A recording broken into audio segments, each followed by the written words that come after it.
argue that this year... You know, I've been called an anti-MAGA preacher, and it's true, I am anti-MAGA. In fact, anyone who claims to be a Christian has to be anti-MAGA, or else you're not truly following the teachings of Jesus Christ. You cannot follow Jesus, who told us to welcome the stranger, while also advocating to close our borders to immigrants and refugees. You cannot follow Jesus, who told us to feed those who are hungry and give drink to those who are thirsty, while also advocating to cut programs that give food and drink to those who are hungry and thirsty. You cannot claim to follow Jesus, who went around and provided health care for free while also advocating for cuts to health care. You cannot claim to follow Jesus, who spent his entire life going around and teaching people while also cutting education. You cannot claim to follow Jesus, who spent his entire ministry giving hope to the poor while also advocating for an economic system that takes money from the poor and gives it to billionaires. Yes, I'm an anti-MAGA preacher because everything that claims to make America great again is bad for the kingdom of God, the reign of God on this earth. If you're a Christian, be anti-MAGA. Well, that's his 2 cents worth. Stick around. I'm going to give you my 2 cents worth.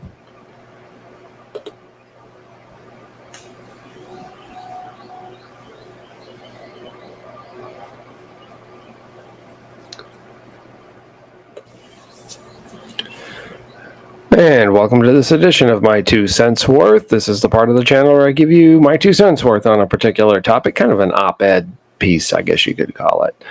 And before we go any further, before I give you my 2 cents worth, the cost of admission is go over and hit that subscribe bar and then the notification bell when it comes up so you can be notified when content's added to the channel. Comment, like, share, yeah, you know all that.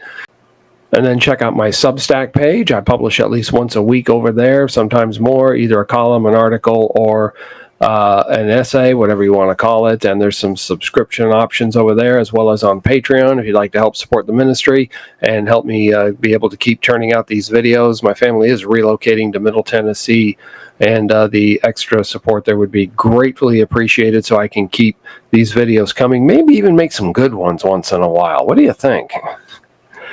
And then this edition of My 2 Cents Worth is brought to you by God, Grace, and You, which is one way you can help support the channel is by going and buying a copy of the book, which I wrote. 21st Century Christian published it, and it is helping to navigate some of the waters about grace, because there's some extremes that say, on the one hand, it's all grace, faith, that's it. Just say, I believe, and boom, you're saved. And at the other extreme, you've got the people who grace is almost an afterthought. They are more a works-based salvation. The truth is somewhere in between, and I wrote this book to help you navigate those waters.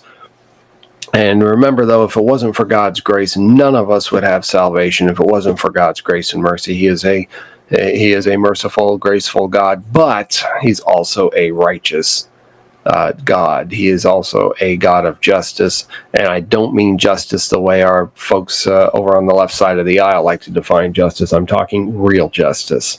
So if you'd like to get a copy of the book, 21st Century Christian's website is one place where you can order it, or if you're in the Middle Tennessee area, drop in the store at 4108 Hillsborough Pike, Suite 200 in Nashville, Tennessee. And then you can also give them a call locally at 615-383-3842, toll free 800-251-2477, fax at 615-292-5983. Customer service is available by phone Monday through Friday, 8 a.m. to 5 p.m. Central Time. All these times are Central Time.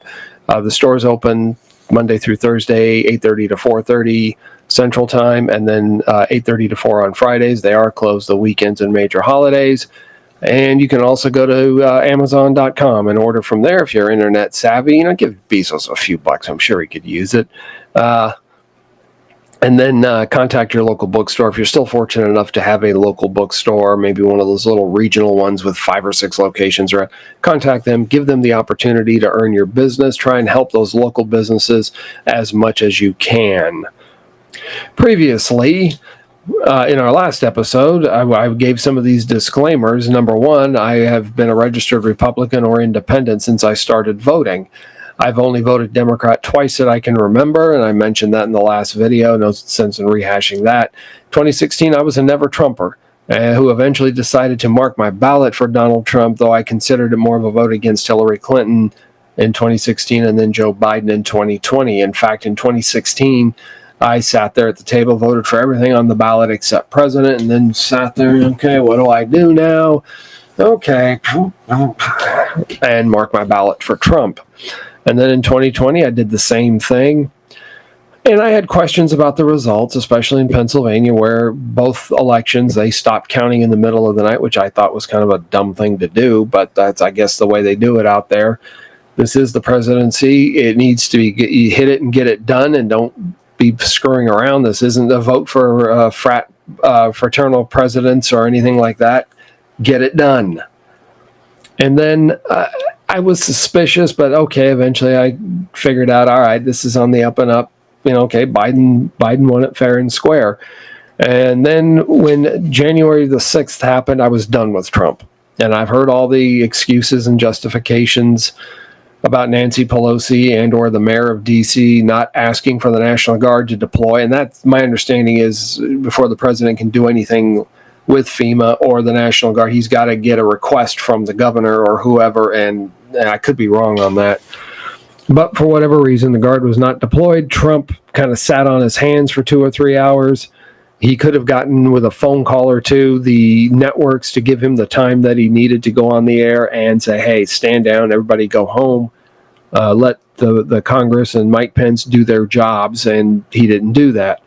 Instead, these people are going through the halls of Congress chanting, where are you, Nancy?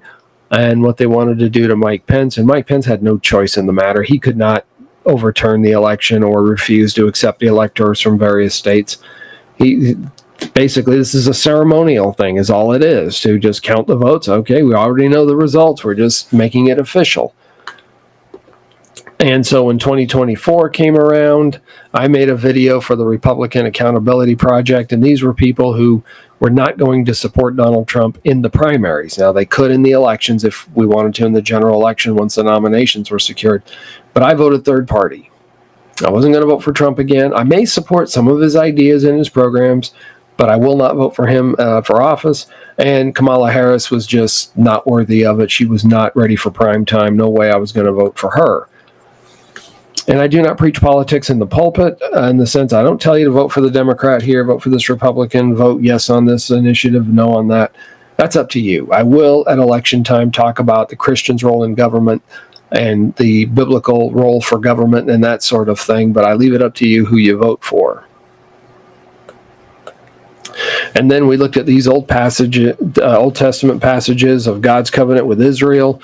These are some of the go-to passages for people like so-called progressive Christians and other Bible critics, atheists, when they want to try to make the case that it's not Christian to deny entry to the country to people who come here illegally. At least 2 of these passages refute that. We are on solid ground having immigration laws, and if people come in here in violation of those laws, they are subject to the appropriate sanctions that the law gives out. We do not have to just accept strangers when they come in without first knowing who they are and requiring certain documentation and that sort of thing. We are on solid biblical grounds doing that. And this is the website for the University Christian Church out in San Diego, California, where Caleb Lyons is the senior minister. San Diego used to be fairly conservative. I lived in Southern California briefly in the 90s, and I wasn't in San Diego, but it was a fairly conservative area. But it looks like it's gone more. Of course, you're going to have your pockets of liberal in a conservative area and vice versa. But this is obviously, as you can tell, a liberal church. And so my guess is there are certain passages of the Bible they have a way of explaining away or not following. And that's another discussion for another time. So, and as you can see there, they're on the climate change bandwagon. I am a climate change skeptic, but that's, again, another discussion for another time. And so today, we're going to do in part 2 of this examination of Caleb Lyons' YouTube short, is we're going to look at what he has to say about feeding the hungry, healthcare, and taxes. So without further ado, I'm going to go ahead and roll the tape so you can, hear what he had to say, and then I'll come back and we'll get you my 2 cents worth. So roll the tape. You know, I've been called an anti-MAGA preacher, and it's true, I am anti-MAGA. In fact, anyone who claims to be a Christian has to be anti-MAGA, or else you're not truly following the teachings of Jesus Christ. You cannot follow Jesus, who told us to welcome the stranger, while also advocating to close our borders to immigrants and refugees. You cannot follow Jesus, who told us to feed those who are hungry and give drink to those who are thirsty, while also advocating to cut programs that give food and drink to those who are hungry and thirsty. You cannot claim to follow Jesus, who went around and provided health care for free while also advocating for cuts to health care. You cannot claim to follow Jesus, who spent his entire life going around and teaching people while also cutting education. You cannot claim to follow Jesus, who spent his entire ministry giving hope to the poor while also advocating for an economic system that takes money from the poor and gives it to billionaires. Yes, I'm an anti-MAGA preacher because everything that claims to make America great again is bad for the kingdom of God, the reign of God on this earth. If you're a Christian, be anti-MAGA. Now, I am a big Thomas Sowell fan.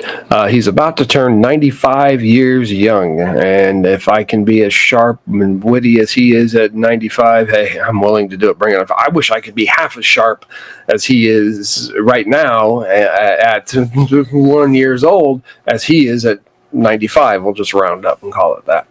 There's his academic credentials, and he started out as a Marxist, did some time in the Marines, and then went to school, and he's taught at several places, as you can see here. Also works with various think tanks, and then he has since 1977 worked at the Hoover Institute. I think the full name of that is the Hoover Institute of War, Revolution, and Peace, or something like that, out at Stanford University. And I'm going to play a couple of clips from Dr. Sowell and what he has to say about poverty in America and some of these programs that Caleb Lyons is opposed to cutting. I think Sowell argues, and I would argue, are actually contributing to the problem of poverty.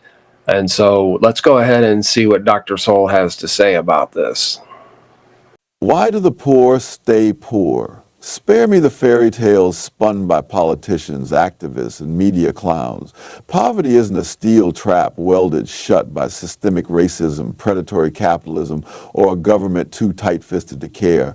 That's a soppy yarn for rallying votes, raking in donations, or filling airtime with sanctimony. The brutal truth cuts deeper and bleeds harder. Poverty, especially the generational kind that changed families to misery for decades, thrives because of choices, warped incentives, and boneheaded policies that pay people to fail while punishing the virtues that lift them out.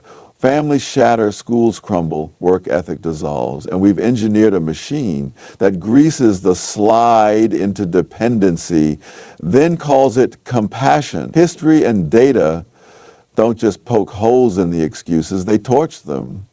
Let's rip into it. Start with the cold hard numbers because they don't grovel to anyone's dogma. In 1947, America's poverty rate was 32%. By 1965, before Lyndon Johnson's Great Society turned welfare into a sprawling octopus, it had shrunk to 17%. For black Americans, the plunge was steeper, from over 87% in 1940 to 47% by 1960. This was no utopia. Jim Crow ruled the South. Lynching still scarred the landscape, and no colored signs dotted storefronts, yet people climbed. Why? Economic growth helped, but so did a culture of two-parent homes. 85% of black kids had them in 1950, and a work ethic that didn't bend. Then the welfare floodgates opened. By 1970, black poverty was down to 32%, but the drop slowed. Today it's 19%, with child poverty in single-parent homes stuck at 46%. Nationally, poverty's hovered between 13 and 15% since the 1970s. Progress stalled not because doors slammed shut, but because we handed out crutches and called them ladders. Family collapse is the jagged edge of this mess. In 1960, out-of-wedlock births among black Americans were 23%. By 1990, after welfare's big bang, they hit 65%. Today, it's 70%. Whites from 3% to over 30%. Hispanics jumped from 15% in 1970 to 40% now. This isn't a quirky social trend, it's policy with a paycheck. Aid to families with dependent children, launched in the 1930s but supercharged in the 60s, tied benefits to absent fathers, making single motherhood a government-subsidized gig. The wreckage is brutal. Kids in single-parent homes are 5 times more likely to be poor than those with 2 parents. Median income for single-parent families is $29,000. For 2-parent homes, it's $93,000. Employment's a chasm. 60% of single mothers work versus 82% of married ones. In 1960, 7% of black kids lived with one parent. By 2010, it was 50%. Among whites, it's gone from 2% to 20%. Welfare didn't patch the family. It dynamited it. Now stack that against groups who've punched through poverty's ceiling. Jewish immigrants washed up in the 1890s, crammed into Lower East Side slums. By the 1920s, their incomes beat native-born whites. Asian Americans today, many fleeing war or tyranny, hit a median household income of $100,000. Tops in the country, Japanese Americans, looted and locked in internment camps during World War II, rebuilt from ash. By the 1970s, their kids out-earned whites. The Irish, gaunt and ragged from the 1840s famine, dug ditches and scrubbed floors. By 1900, they were clerks and cops. Nigerians landing since the... So as you can see, the welfare state hasn't done a whole lot to really help people get out of poverty. Arguably, it's made the situation worse. And some of these programs that Lines thinks are necessary are a contributing factor to it. And I believe some of this is an overcorrection that came out of the Second World War, where because of the GI Bill, soldiers came home, they went to college, they were able to buy houses, buy cars, move to the suburbs, do all this sort of thing. And they had not only fought and won World War II, but they had also gone through the Great Depression. And I think from there, with the prosperity, we started giving things to our kids instead of making them earn it, to where now we've got very much an entitlement mentality going, and that's across the board. It's not any particular race, religion, creed, or anything like that. I have to deal with it with an 11-year-old. So I see that sort of thing firsthand. Now, here's something to keep in mind, too. In Scripture, we're told, even when we were, this is Paul talking to the Thessalonians, for even when we were with you, we commanded you this, if anyone will not work, neither shall he eat. For we hear that there are some who walk among you in a disorderly manner, not working at all, but are busybodies. Now those who are such we command and exhort through our Lord Jesus Christ that they work in quietness and eat their own bread. Now, apparently people there had thought either the Lord had already returned and they were left behind, or his return was imminent enough that, hey, I don't have to work here. I'm going to give away all my possessions. I'm just going to kick back and wait for the Lord to return. Paul said, no, that's not the way it works. You need to be working. And the welfare state that we've got doesn't help the work ethic or the mentality to go out and actually find a job and actually go to work. There was a statistic I saw years ago that I think 18 to 35-year-olds in Great Britain, about 25% of them were on welfare and had no intention of getting off. We worked in a couple of church-sponsored group homes, and we had in one a young man whose goal was to finish high school and get on welfare, just like his mother was. Now, I've had a little bit of contact with him over the years. He's in his 20s now. And as far as I can tell, he's actually held down gainful employment most of the time. And so he is... he's working and not on welfare like his mother was. Now, there's more to this. He talks about, Caleb Lines talked about taking money away and giving it to billionaires. That's usually what liberals call tax cuts. And a tax cut means you keep your money. And if you don't think that that's right, then just tell me how much of my money are you entitled to, or how much of Bezos' money do you think you're entitled to? That's basically what they're arguing. And so let's go and have another round with Dr. Sowell and what he had to say about taxing the rich. Dr. Sowell, good to have you with us. Good to be with you. Now, in your book, you paraphrase one of my heroes, George Orwell, who said that some ideas are so foolish, only intellectuals would believe them. So could you give us an example of an idea that is widely accepted as presumed truth among today's intelligentsia that is patently foolish to anyone who is not an intellectual? Well, I guess one of the things you hear a lot about is the notion that we have to raise taxes because there shouldn't be tax cuts for the rich, and the government needs the money. This argument goes back to the 1920s, and it was made under the Coolidge, the Reagan, the Kennedy, and the George W. Bush administrations. The argument for cutting the high tax rate is very straightforward. That if tax rates get above a certain level, you can actually get more revenue by cutting the tax rates than by raising them. The reason being that, of course, the idea that you can soak the rich means that the rich are going to stand still and be soaked, when in point of fact, the record shows that they put their money into tax shelters, and so you have these wonderfully high tax rates on paper, but the government is not collecting any money from it. Now, under those conditions, when you cut the tax rates, you then can increase the revenue, and that's what happened in the 20s. They cut the rate from about 73% to about 24%. And the government collected more revenue, and particularly more revenue from the rich, at 24% than they did at 73%. And this kind of thing has happened over and over again. The converse has also happened, places where you raise the tax rates and the revenue goes down because people don't pay them. Despite how often this has happened, the argument is still the same as it was 80 years ago.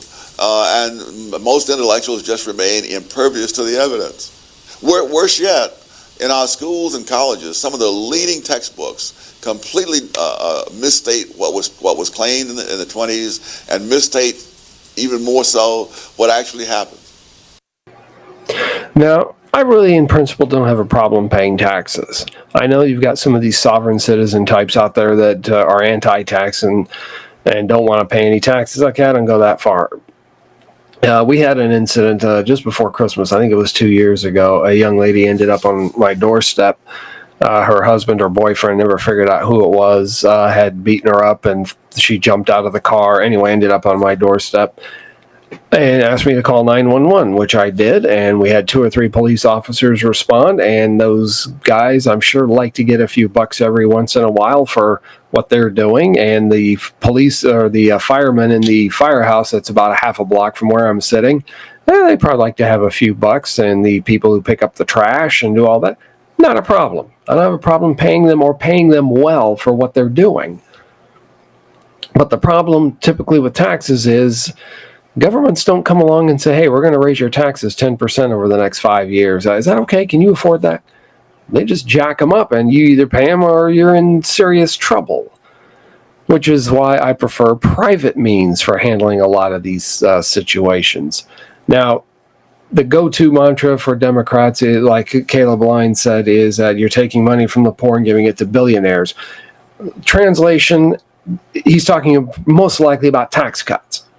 The top 1% of wage earners in the United States pays anywhere from 39 upwards of 42 or 43% of the federal tax bill, okay? Federal, not talking state taxes or property taxes or anything else. And the way our tax system is set up, my understanding is, and I'm not a tax expert, but it is possible for people, especially corporations, to go for several years taking tax credits and depreciation on assets and this sort of thing, and get to a point where for a couple of years they don't pay any income tax, but then it catches up to them. I remember years ago Bill O'Reilly complaining about GE, General Electric, not paying any income taxes for, I think it was 2008, but I haven't heard that complaint lately about GE, but I have for some other corporations, and I think that has a lot to do with our complex tax system. Anyway, and maybe I'll do another one on about that some other time, about our tax system. But this is from 2012. One of Mark Zuckerberg's co-founders over at Facebook had decided to give up his U.S. citizenship. And this was Eduardo Severin, renounced his U.S. citizenship months before the social network's expected initial public offering. This was done many, many months ago and has nothing to do with the IPO, Sabrina Strauss, a spokesman for Severin, said in a statement. Facebook's IPO is expected next Friday at a valuation of up to $96 billion. International tax experts, however, say that Severin will save a bundle by expatriating ahead of Facebook's IPO next week. As a foreigner, Severin will pay taxes to the United States next year only on the presumed value of his shares the day his American citizenship ended, not the presumed higher amount his Facebook holdings will be worth after the IPO. The timing of the renunciation also has tax implications. If his name came out on the list at the end of the first quarter, he is likely expatriated in the final quarter of last year, says Michael Pfeiffer, a partner at Kaplan and Drysdale in Washington, D.C. With the Bush tax cuts expiring at the end of 2012, the capital gains tax rate, now 15%, is expected to go up. He probably didn't want to take the chance of paying the higher rate. Okay, if they had left things alone and his tax, and I don't remember what the capital gains tax did back in 2012, but if they'd left it at 15%, guess what? He stays an American citizen and you're going to get 15% of whatever capital gains he gets. But instead, he went, took his money and went overseas. And so what was the reaction of Chuck Schumer, senior senator from New York, and now the Senate Minority Leader? Schumer takes aim at Facebook co-founder Eduardo Severin as he proposes law to tax expats. Democrat Senators Chuck Schumer of New York and Bob Casey of Pennsylvania took aim at Facebook co-founder Eduardo Severin Thursday when they introduced legislation designed to tax expatriates even after they have left the country. Severin, who stands to make $4 billion from Facebook's expected IPO on Friday, announced that he has renounced his U.S. citizenship last week. His move is widely believed to be a financial one. The two senators who called his decision despicable said Severin stands to save $67 to $100 million in taxes by renouncing his citizenship. Senator Casey and I have a status update on him. Pay your taxes in full, Schumer said at a press conference on Capitol Hill. The so-called Expatriate Act would impose a mandatory 30% on American investments for those who renounce their citizenship. It would also prohibit individuals like Severin from re-entering the country. There is a reason that Mark Levin once called Chuck Schumer Schmucky Schumer. There's a reason why I still occasionally call him Schmuck Schumer. And that is seen right here in this article. The capital gains rate at 15% was going up. Probably, most likely going to go up. So Severin is leaving the country because he doesn't want to pay the extra tax. What's Schumer's solution to that? We're going to raise his taxes even more. 30% tax on American investments to those who renounce their citizenship. Hello, McFly? Anybody home? If the tax, and I don't remember what the tax rate went from in 2012. Let's just say it went from 15% to 25%. If he's not willing to pay 25%, do you think he's going to pay 30%? If you want him to stay here and keep his money here, lower the tax back to 15%. 15% of, let's just say, 100. He stands to save $100 million. What was it? He could make $4 billion. What's 15% of $4 billion versus 30% of nothing? 10% of $4 billion, what would that be? 400 million. So he would have gotten about $600 million, I think, in taxes. I may not have done that math right in my head. But my point is, leaving the capital gains tax at 15% would have brought a lot more money into the Treasury than jacking it up to 30%. You get it. You get the math there. And so this is where taxes, when kept low, they'll pay them. When Mike Rosen was hosting his show back in Denver on KOA radio, I called in one time. It was about taxes, and I forget exactly what all was being said. But he asked me a question. He said, how much is the government going to get if they have a 100% tax rate? I said, oh, well, they get all of it, I guess. He said, no, they'll get none. Who's going to work if 100% of their money goes to taxes? Oh, yeah, that makes sense. But he said they're not going to get any at zero either. So somewhere between 0 and 100% is a number where you can get the revenues that you need to maintain the government services. I think he advocated 20% or somewhere around there. I can't remember now what the numbers are, but the point being, the higher the taxes get, people will not pay them. They'll find a way to get around them. Even Warren Buffett and these billionaires who advocate for higher taxes on the wealthy, do you think they actually tell their tax people, hey, structure my income and my investments and everything so that I pay the maximum tax? Or do you think they take advantage of tax loopholes and shelters too?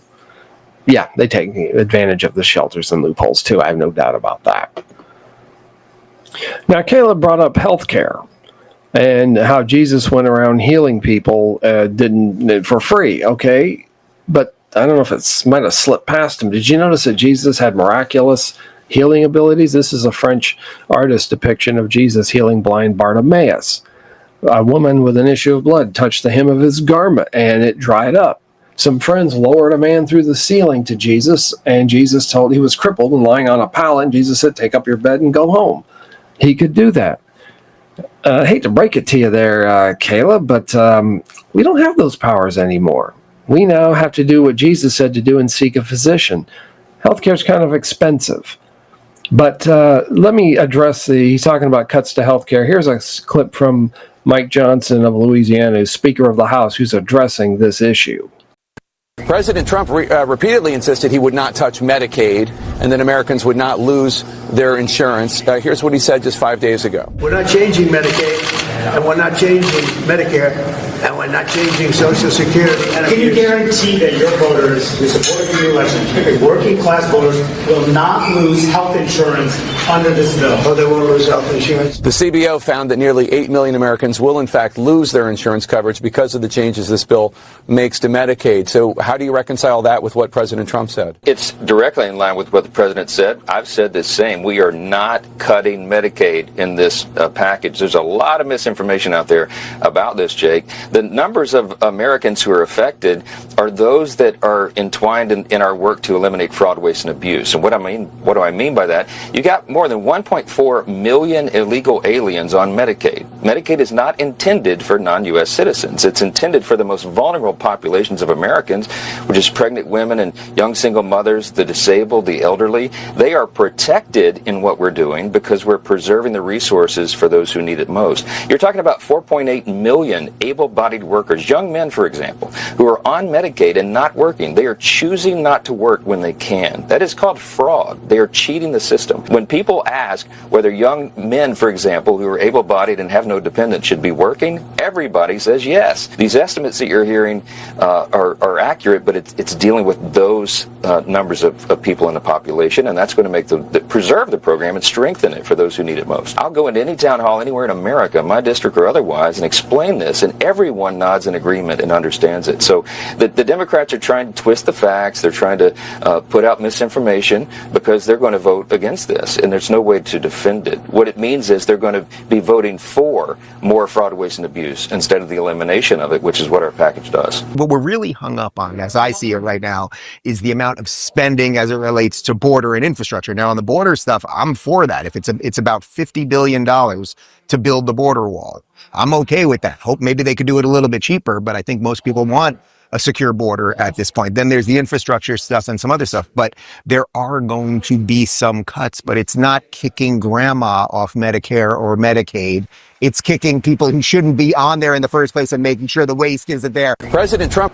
That was Dave Rubin at the end there giving his 2 cents worth on it. So, there are probably going to be some cuts, but we're trying to get the fraud, waste, and abuse out of it. Now, I think you also have to understand about healthcare just are the costs. I lived in Canada for 7 years, and a lot of Americans who don't know anything about the Canadian system like to point to it. Yeah, it was good, but they lacked, and when we were there, a lot of the things that we in America take for granted. I had a friend whose mother died because she couldn't get an MRI in a timely manner. She had an aneurysm that ruptured. They knew something was there, but they couldn't tell what it was without the MRI. And I think the MRI was I think it was March when she passed away, and the MRI was scheduled for like July. And there are MRIs and CAT scans and things like that that have to go 24 hours a day because they are so short on them. And we were short, I believe, if I'm remembering right, 85 family doctors in the area where we lived, of about 5,600,000 people, because salaries get capped. And so if someone's not making the money that they think they should earn, they're going to go where they can get it. And it's not necessarily just because they want more money in their pocket, because remember, at the end of the day, a doctor's office is a business. He's got bills to pay to keep the doors open, just like Walmart does. And when they can't make the money to keep the doors open or to pay, there's education loans back or whatever, they're going to go where they can find it. That's something we have to keep in mind. Now, is America's system the best? It's good, but it could stand some improvement. Supposedly, the Japanese and the Swiss have both got models that are good. Ben Shapiro speaks very highly of the Swiss model. I don't know really anything about it. Japan, my understanding is it's got 4, I think, or maybe 5 not-for-profit insurance companies that take care of people's health care. And maybe that's something we need to look into. I don't have any problem with exploring ways we can do healthcare better.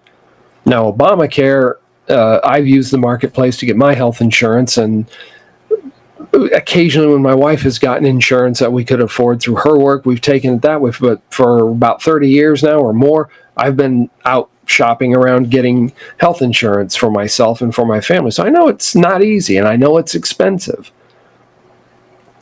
And I know we can do it better.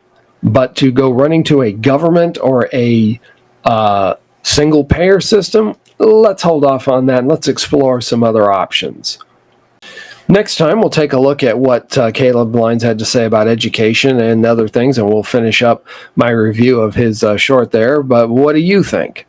Leave your comments in the comment section below, your feedback, your questions, or send them to timothy4.2.3@gmail.com. That's going to wrap it up for this edition of My 2 Cents Worth. Thanks for watching, and we will see you in the next video. Hope everybody has a great and a blessed day, and be good to yourself, and if you possibly can, be good to somebody else. Thanks for watching. We'll see you in the next video.